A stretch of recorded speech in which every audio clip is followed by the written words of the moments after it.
Assalamualaikum warahmatullahi wabarakatuh. Perkenalkan, nama saya Rizky Tripastyo. Saya mahasiswa Akademi Bahasa Asing dan Cipta Cendekia Lampung, jurusan Bahasa Inggris semester 2. Pada kesempatan kali ini, saya akan membahas tentang sejarah bahasa Indonesia. Yang pertama, sejarah perkembangan bahasa Indonesia. Bahasa Indonesia lahir pada tanggal 28 Oktober 1928, tepat pada peristiwa Sumpah Pemuda. Bahasa Indonesia berasal dari bahasa Melayu Riau. Bahasa Melayu Riau ini dipilih karena paling sedikit terkena pengaruh dari bahasa lain. Pada tahun 1910 adalah tahun di mana perumusan bahasa Melayu yang tertuang dalam kitab A Fund of Ocean dalam buku Kitab Logat. Pada tahun 1938 atau tepatnya pada tanggal 28 Juni adalah Kongres Pertama Bahasa Indonesia yang dilaksanakan di Solo. Pada 18 Agustus 1945 adalah tahun di mana peresmian bahasa Indonesia sebagai bahasa negara yang tertuang dalam Undang-Undang Dasar 1945 Bab 95 Pasal 36. Pentingnya bahasa Indonesia. Yang pertama yaitu sebagai alat komunikasi yang mempersatukan berbagai suku di Indonesia.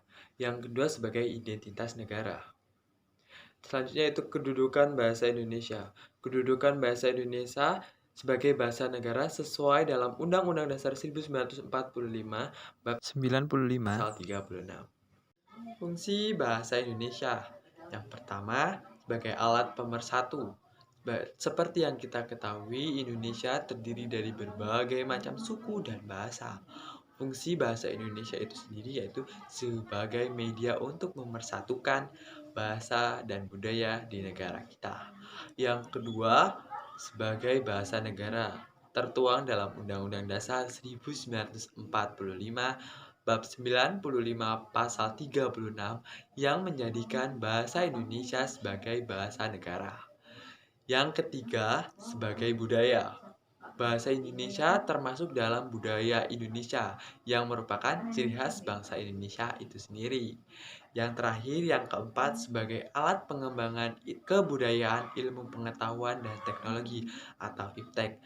Bahasa Indonesia digunakan sebagai media untuk menyampaikan ilmu pengetahuan di negara Indonesia. Karakteristik bahasa Indonesia. Yang pertama, lugas dan jelas. Bahasa Indonesia dapat mengungkapkan suatu objek dengan lugas dan jelas, tidak berbelit-belit. Yang kedua, objektif. Bahasa Indonesia dapat mengungkapkan suatu keadaan yang sebenar-benarnya. Yang ketiga, cedekia. Bahasa Indonesia mampu mengungkapkan hasil pemikiran seseorang. Demikian penjelasan tentang sejarah bahasa Indonesia. Saya akhiri. Wassalamualaikum warahmatullahi wabarakatuh.